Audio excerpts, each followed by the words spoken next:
Okay, next, what is his? How does the client behave with the examiner? Examiner कौन है? यहाँ पर clinician है, साइकोलॉजिस्ट है। उसके साथ जो क्लाइंट है उसका व्यवहार कैसा है, ये भी एग्जामिन किया जाता है, ये भी पता किया जाता है कि व्यक्ति किस प्रकार का बिहेवियर करता है। क्यों? क्योंकि this will be very helpful in deciding the MSc, mental status examination में बड़ी इसकी एक भूमिका होती है। जो एग्जामिनर है उसके प्रति उसकी क्या विवृत्ति है, एटीट्यूड कैसा है उसका। There are all the points that are included under the heading. ये जितने भी सारे पॉइंट्स हैं ये सारे बिहेवियर के अंडर में आते हैं। Then comes the thoughts. जो व्यक्ति की, किसकी, उस क्लाइंट की जो विचारधारा है वो दो तरीके से इंपॉर्टेंट होती है कि इसका हम असेसमेंट करते हैं थॉट्स का, तो वो ज्यादातर हमें क्या मदद करता है, व्यक्ति का जो व्यक्तित्व है उसको एक्सप्लेन करने में हमारी मदद करता है। सेकेंड पार्ट इज कि विचारधारा में भी कोई विकार तो नहीं है, इसका भी अंदाजा आपको लगता है। किससे लगता है? थॉट्स को एग्जामिन करने से लगता है। Then the next part come the speech. आपने व्यवहार उसको ऑब्जर्व किया, you observe the thought process, then we examine the speech. Client है उसकी स्पीच की क्वालिटी कैसी है, कैसे पता चलेगा कि किस वॉल्यूम में, किस टोन में वो बात कर रहा है, और कि जब वो बात वो कर रहा है तो वो देख कहाँ रहा है, उसकी नजर कहाँ पर है, उसमें वो जो बातें कर रहा है उस टोन के साथ साथ उसका भाव क्या है। कई बार हम बोलते कुछ और है, उसका अर्थ कुछ और होता है। These all things are very very important for the mental status examination. Then comes the perception. ये perception क्या होता है? Perception is related to your five senses. Perception से related क्वेश्चन पूछकर, उससे प्रश्न पूछकर हम ये जान सकते हैं कि व्यक्ति किसी प्रकार के भ्रम या विभ्रम, इल्यूजन या हेलुसिनेशन से तो ग्रसित नहीं है। इससे पता चल पाता है कि व्यक्ति की जो प्रॉब्लम है कि वो प्रॉब्लम कितनी गहरी है। So this way individuals MSC is carried out. Then examination of higher mental processes, जो उच्च मानसिक जो प्रक्रियाएं होती हैं जैसे इंटेलिजेंस है, ये बहुत बड़ा की फैक्टर होता है व्यक्ति के मेंटल स्टेटस एग्जामिनेशन में और उसकी प्रॉब्लम को फाइंड आउट करने।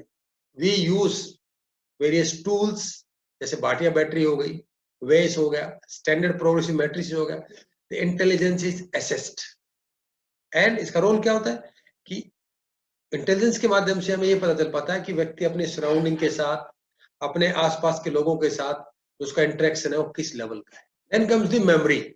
स्मृति का भी असेसमेंट किया जाता है, उसको मापा जाता है, क्योंकि स्मृति भी इंटेलिजेंस के साथ जुड़ी हुई है।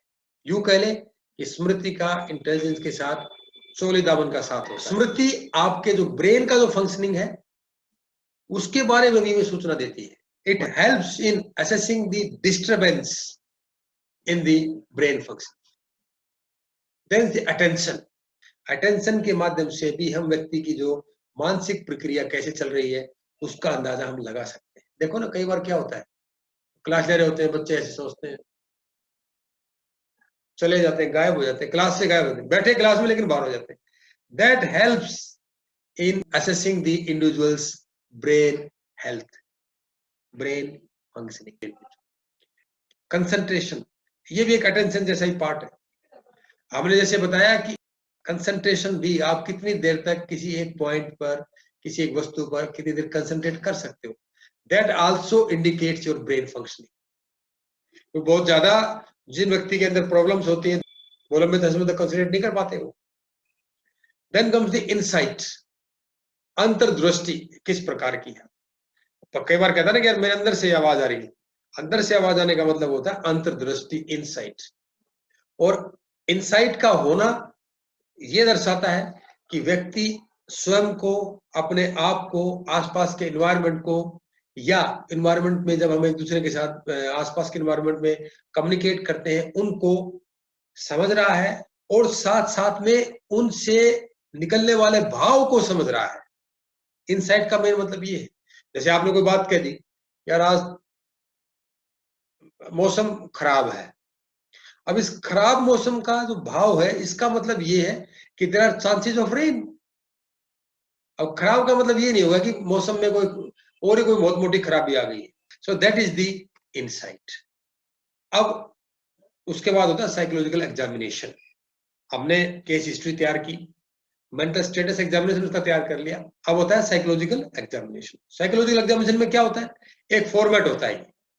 आपने उस पर कौन सा साइकोलॉजिकल टेस्ट लगाया, उसका जो रो स्कोर आया, ये रो लिख रखा है, ये RAW होगा, रो स्कोर वो लिखा जाएगा, और स्टैंडर्ड स्कोर यहाँ लिखा जाएगा, और उस टेस्ट से क्या परिणाम आए वो यहाँ लिखे जाते हैं। ये सारा केस हिस्ट्री का पार्ट है। ये किस लिए होता है, because this will help in the quick diagnosis. फिर इन सब चीजों से, मेंटल स्टेट एग्जामिनेशन से, बिहेवियरल एग्जामिनेशन से, उसकी थॉट एग्जामिनेशन, अटेंशन से, कंसंट्रेशन से, जो साइकोलॉजिकल टेस्ट आपने किया, जो केस हिस्ट्री ली, उन सब से हम व्यक्ति का डायग्नोसिस करते हैं कि व्यक्ति किस विकार से ग्रसित है। ये सारी कहानी इसीलिए होती है, ये जानने के लिए कि व्यक्ति के अंदर कौन सा मानसिक विकार है। आपको कितना लंबा समय कौन लगाता है, एक्चुअल का जो साइकोलॉजिस्ट होगा वो इतना समय जरूर लगाएगा।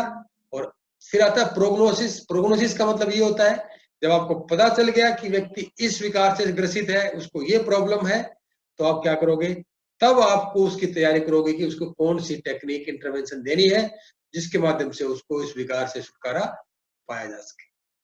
So this was the diagnosis and prognosis. इनके पर्पस क्या होता है, एग्जैक्ट डायग्नोसिस करना। उसके बाद होता है हमें इसको कौन सी ट्रीटमेंट देनी है, कौन सी इंटरवेंशन देनी है, वो उसी के लिए डिजाइन करनी, उसको बनाना।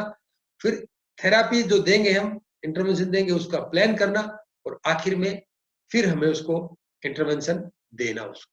सो ये हमारा टोटल था केस हिस्ट्री, और ये मेरे रेफरेंसेज है। और जो अगला टॉपिक हमारा होगा इंटरव्यू मेथड। तब तक अगर किसी विद्यार्थी का कोई प्रश्न है तो मुझसे अभी वो अपने आप को अनम्यूट करके पूछ सकता है। I am waiting for your questions. No more question? If there is no question, then certainly we'll be meeting tomorrow exactly at 8 o'clock.